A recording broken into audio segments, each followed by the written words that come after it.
मां हिन वक़्तु जेको आहे हिन थर वारे पासे मौजूदु आहियां बरसातुनि खां पोइ।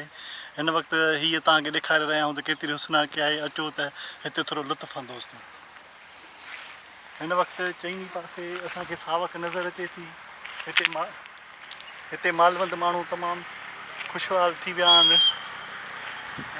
ख़ुशहाल त कोन थिया आहिनि पर उन्हनि जे लाइ हिकिड़ो मौक़ो पैदा थियो आहे। ऐं हिते मुख़्तलिफ़ क़िस्मनि जूं जेके आहिनि मुख़्तलिफ़ क़िस्मनि जूं जेके आहिनि जड़ी बूटियूं थियो गाह थिया जेके माल लाइ माण्हू लाइ तमामु घणे फ़ाइदेमंद आहिनि। हीउ सिलसिलो कुदरत जे तरफ़ां क़ाइमु ऐं दाइमु रहे। ऐं हिते जे गवर्नमेंट हिन इलाइक़नि में मुस्तक़िल पाणी जी फरहमी करे थी त हीअ ईअं ई आबाद रहंदा।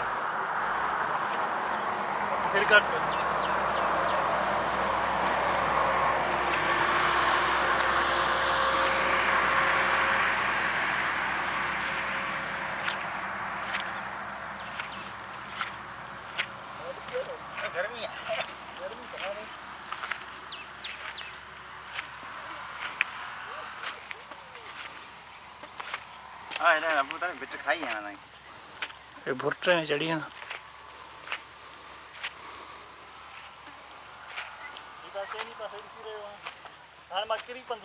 हलिया वेठ साईं।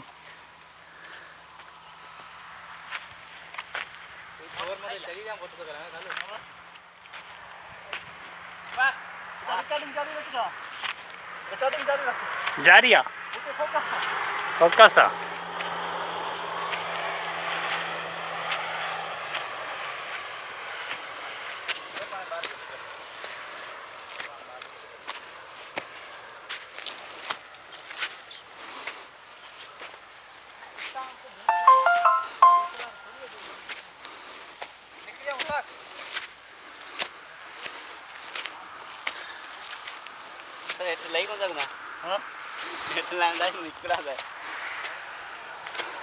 हिते चाढ़ी तमामु घणी ॾुखी आहे।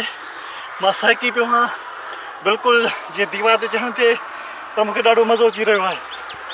हिल क्लाइंबिंग ॾाढी ज़बरदस्त थी सघे थी।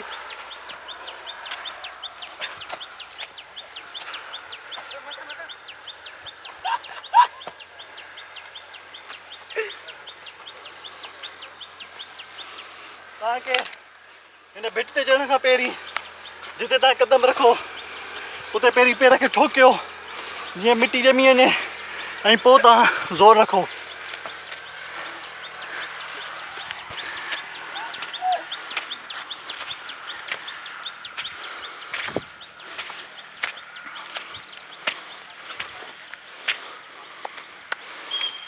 हीअ असां हिकिड़ी भिट ते चढ़ी आया आहियूं ऐं तव्हां ॾिसी रहिया आहियो त चईनी पासे सावक आहे। ऐं हिते फितरत जा जेके दोस्त आहिनि जिनखे फितरी माल तमामु वणे थो उन्हनि जे लाइ ही हिन वक़्तु जन्नत ठही चुकी आहे। सिंध में दुनिया में सभिनी माण्हुनि खे चऊं था त अचो ऐं असांजी जन्नत जहिड़ी सिंध खे ॾिसो।